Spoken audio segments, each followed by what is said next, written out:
Does anybody else hear drums?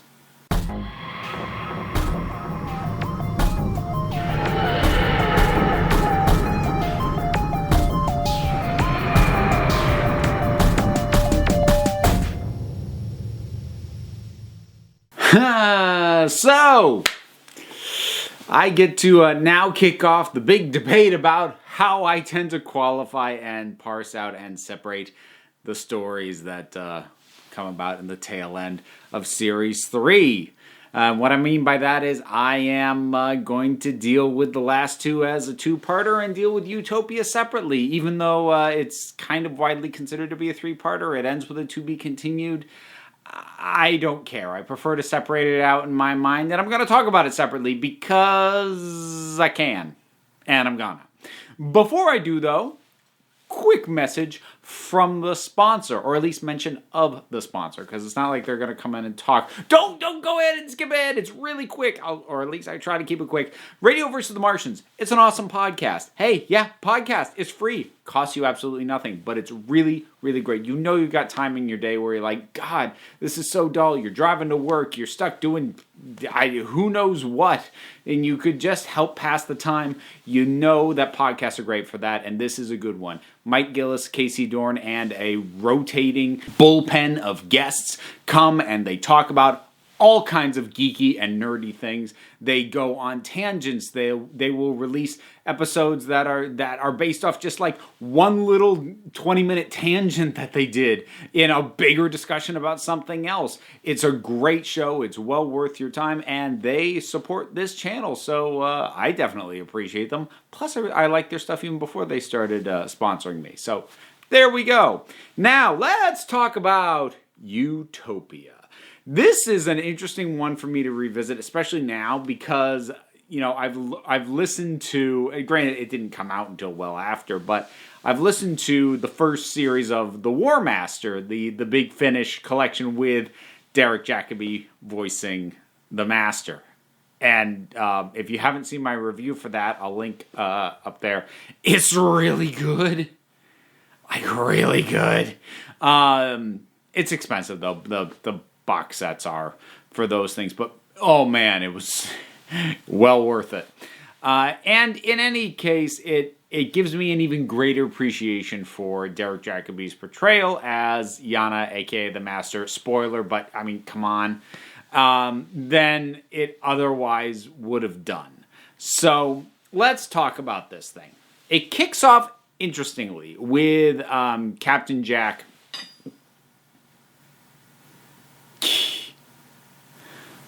barreling to the TARDIS and latching onto it, and his very presence rocketing them to the end of time, effectively. So the setting is visually a little bland, but it gets the job done. This is a story about hope, about emotion, and about that hope getting torn away from you. So, God damn it.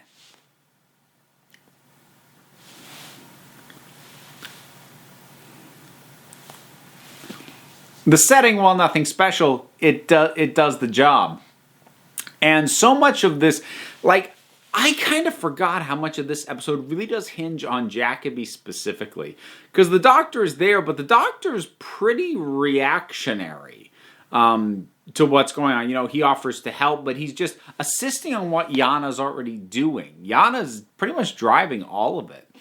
And Chant, though, like, I couldn't remember if I had liked her or not. I remember kind of thinking, like, yeah, she's fine, but at the same time I thought about, but that whole thing she does, I didn't get annoyed by that, and then I watched it again and went, no, I actually didn't. She's just really endearing and really sweet. And, like, especially the one time Martha gets her to say a sentence without starting it with Chan and ending it with Tho, and she does this wonderful little, like just school child giggle at having done something really naughty and gotten away with it. It's really endearing, and I'm glad she got to avenge herself.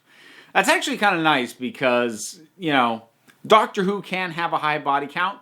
the Doctor often fails to save at least some people any given story. So, her, getting her own justice, as it were, that's kind of nice. And Martha doesn't have a ton to do here, but, I'm not sure there was a way around that because there's so much focus on the other stuff, because Jack's back, so we got to deal with that, and then we've got Yana going on in the overall situation we're in. Martha does still have a few highlight moments. I mean, the one I just mentioned with Chantho, that is a shared moment she has with Martha. So Martha gets a few small moments like that, but she's very much kind of sidelined for this one. Now, having Jack back is it's always a fun thing. I've mentioned this elsewhere. I like Jack Harkness way more on Doctor Who than I do on Torchwood. He's very mopey in Torchwood, whereas he has a much better sense of adventure in his appearances on Doctor Who.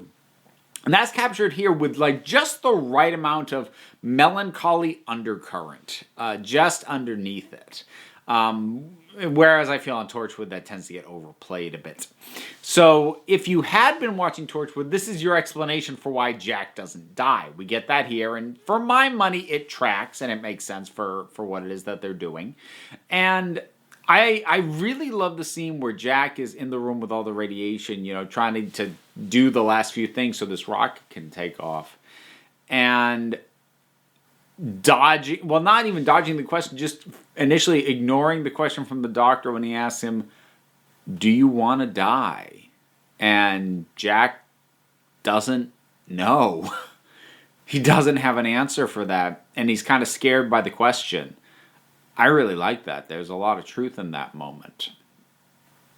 And the Tennant and Harkness work better together, I think, than my memory of them. Not that I ever thought they didn't work together, but I felt, and I still feel, for the record, that Harkness works a little bit better with Eccleston because he's more of a contrast to Eccleston, whereas Tennant himself has a little bit of that swashbuckle adventure vibe, so Jack being there feels slightly redundant. Not excessively, though. That's really only when I compare it to the dynamic of Harkness and Eccleston.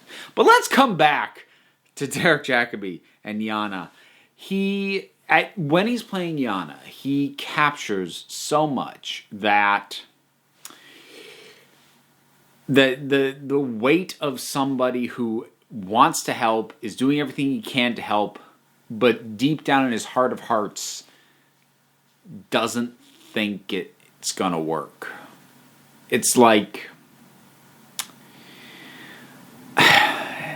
when your kid loses something and they're really upset that they lost it, and deep down you're never gonna find it, but you still look, and you turn the house upside down, and you go through the car, and you go through every bag and every pocket, and deep down you're hoping, and you're going through the motions, but deep down you're like, it's gone.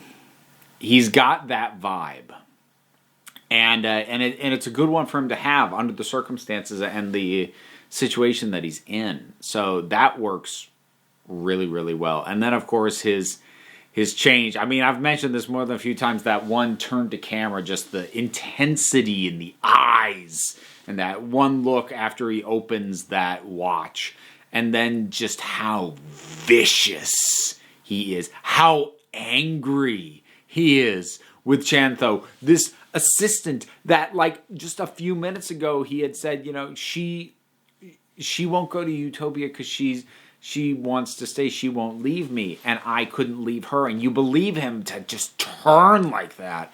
Oh, it's scary, legitimately. And the sense of desperation from the Doctor, realizing that A, there's a Time Lord who's still alive, and then B, who it is. And Tennant gets so much across. The fear, the anxiety, the horror, the dread, the desperation that, please, we don't have to do this anymore. And, it works really well.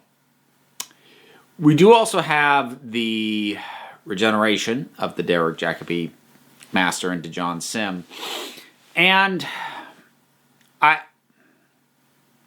don't like John Sims' master very much. I understand the idea behind him. I understand that he is poised as more of a direct dark reflection of Tennant. And I get that in theory because the original master, Roger Delgado, was poised as a dark reflection of John Pertwee's Third Doctor.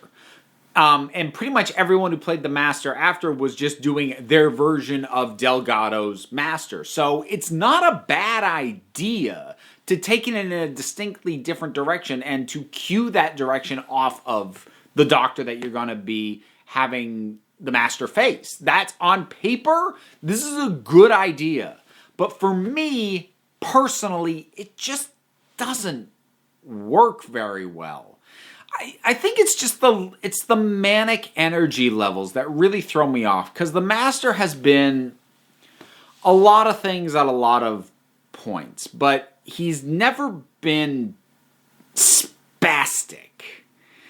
And I'm just watching John Sim like jump up and run around the TARDIS and be like, bye-bye! And I'm like, you're like a cartoon. And it just doesn't...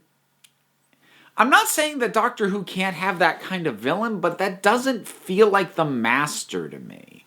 He's too chaotic. He's not scheming. He's just... I don't know. There's something about that high energy just throws it off for me. And I'm sure the fact that I just used the word, he's not scheming, people are going to go, what do you mean? He did this and this and this and all this planning. I'm like, I'm not saying he doesn't have schemes. I'm saying that the vibe I get off him is just manic chaos. I don't get a vibe of intelligent planning off of him, which to me makes him feel a bit less like the Master. And again, the idea is sound. I think just the degree they took it to with that performance, it just doesn't flow for me. And eventually he works better for me with some of his later appearances, and I'll get to talk about those eventually. But this initial turn-up, I just don't like him. And I'll end up having to talk about that again when I do the next one. Because next two in one, because I'll tackle both. But... And yeah, I can't fully justify doing this on its own as opposed to, as a overall three-parter. But I don't know. There's just I'll justify it on the basis of it be a half-hour video. How about we leave it at that? So Utopia, you've seen it. What do you think about it? Whatever your thoughts are, drop something down in the comments. Let's talk about it. Tell me how wrong I am, and how dare I denigrate John Sims' Master. People have told me that before. You won't be the first. So, whatever your thoughts are, drop something down in the comments. Let's talk about it. A whole bunch of stuff to do. Buttons, links, link to Radio vs. the Martians, link to the Patreon if you would care to support me. I would appreciate it. Plus, there's other links besides. I wrote a book. I'm on social media. Blah, blah, blah, blah, blah. All down in the description. Give it a look. Or, don't. You don't have to. Because at the end of the day, you're the council. I'm just running the meetings. And until next time, this council is adjourned.